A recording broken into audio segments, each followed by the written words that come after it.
Well, hello everybody. My name is Mikhail Istomin. I'm a cellist with the Pittsburgh Symphony. And today I'd like to introduce to you my good friend. And I have to say it's way long overdue for me to introduce this wonderful lady and thank her for a great gesture that she did towards Pittsburgh Symphony, towards Pittsburgh, towards music and musicians of the Pittsburgh Symphony, as she endowed my Pittsburgh Symphony chair. Thank you, Susan. You're welcome. It was my pleasure. It is my pleasure. Thank you so much.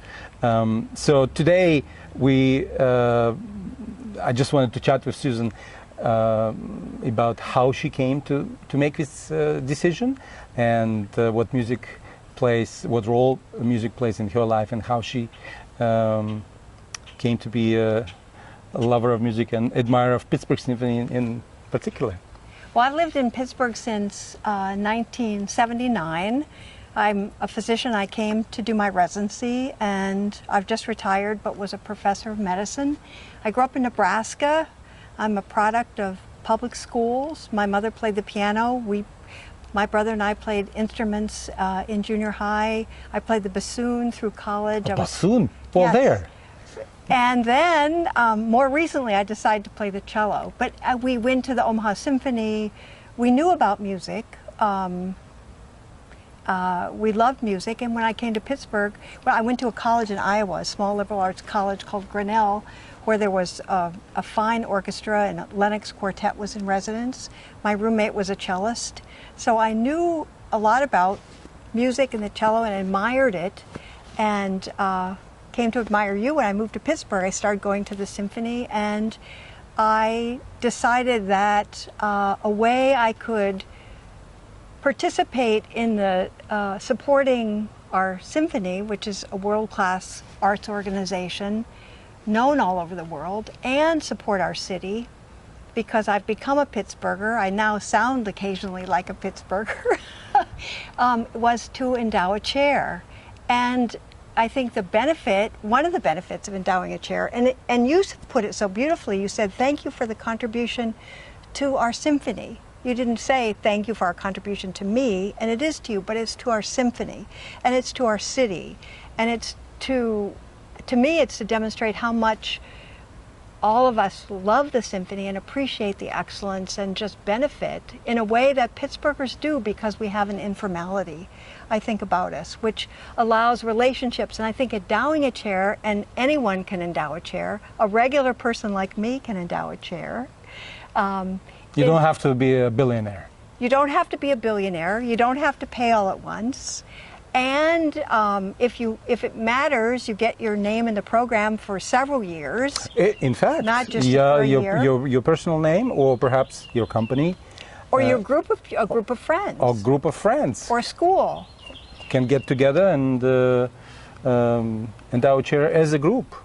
And I think it shows the support of the city and our fabulous symphony, and also allows a personal relationship with the chair that you decide to endow. So there's many benefits.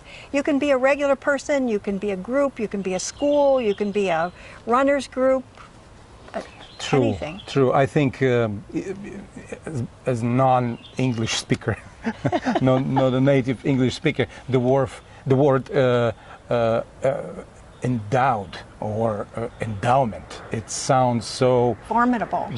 Yes, and so huge, and so last century, in fact. Yes. And therefore you have to be, of a great means, and have a ton of money and a bank behind you to endow something. But it is really not the fact. And like you said, it spreads through several years ahead, and absolutely right, your name will appear in Pittsburgh Symphony programs, right on the first or second rather page, where musicians are listed, and your name will be permanently present there. Maybe not forever, but for certainly a long time. And speaking of business, compared to, say, an ad in a program, where businesses buy an ad, say a half page or a full page, and it appears just for short period of time. In this case, you really can be seen and recognized for a long time, to be associated with, like you mentioned, with a great world-class arts organization. And I think Pittsburgh is unique in the sense that in many ways, we're very informal. Our sports teams, the symphony uses the colors of all of the sports teams. People are very skilled. They're artists, they're physicians, they do what they do. They repair concrete, and they're very prideful and very good at their work, and they're informal. And I think that informality allows personal relationships, which are invaluable. And I think it's unique. As a symphony goer, I don't feel that I'm separated from the symphony in the sense that I'm an audience member. And I think, like some sports teams, I'm part of it. The audience is part of the experience. It's part of the symphony. Most definitely, most definitely. And if you come to Pittsburgh Symphony concerts, you perhaps experience meeting some of us up front in the lobby before the concert, where musicians greet the audience about an hour or so before. Several of us will come out and personally greet the patrons and have very personal conversations and all. It's a community, and the musicians are part of community. We are. I'd like to think that we are the part of the body. Say, if the city is the body, we're somewhere around the heart, and or being the heart. This beating, very much alive, very emotional space where people come to, in fact, get away from the rest of the city.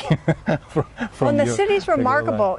I often go to the symphony on the bus. I mean, it's it's a small city. It's certainly easy to go, easy to be part of the symphony, and it's live music. And I think we were talking about this, the value of live music versus a recording, and even the simulcast from the Metropolitan Opera, if you like those. It's just, but it's part of it.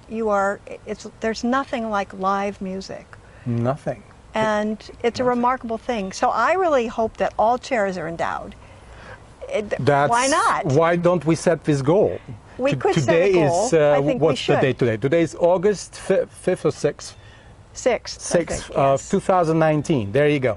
So we just set the date. We're starting a campaign and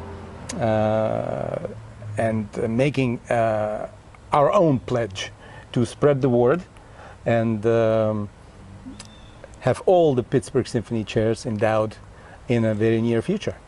Why don't you join us in that effort?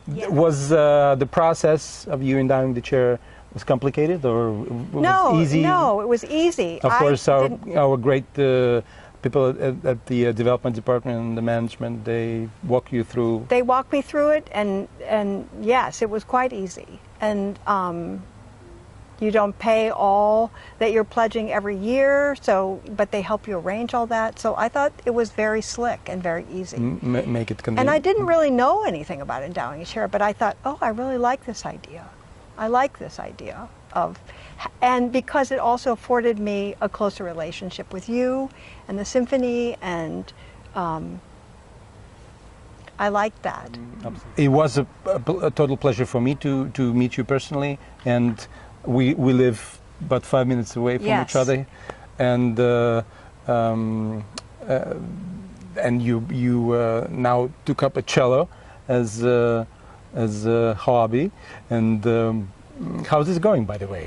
How's the cello going? It gives me, boy, do I have a lot of respect. To be an adult learner is completely different. I think as adult, you tend not to do things that you're not good at. Oh, I see. So that's the first thing. You know, here you are, I will never be a great musician. I can't be. And also I do think we tend to do things we're very good at. So to play the cello is something, it's very humbling. Mm. And you also know how you want to sound, but you can't get there. You're not there. So, but you have a sense of excellence that I don't know that you have as a child. And I mean, the fact that you're doing it already puts you in a minority, actually. and it's fun. Of course it is Right. fun. Of course it is fun. But it's terrific exercise for your mind and, Well, and yes. coordination and of course for your soul. Little bits of music come in. So Absolutely. Well, I wish you luck. Maybe next video we make, we play some duet. okay. Cello duets are lovely. Anything else we would like to share No. with our audience today, really, besides the things that we already have? Well, I guess I encourage all of us to realize what a world-class symphony we have and how accessible it is to us, because we live in Pittsburgh and we get to know people in quite a personal way, and it's just such an enormous benefit and glorious thing to have in our city, and that we can participate many ways as an audience member, as a person who endows a chair, and this is accessible.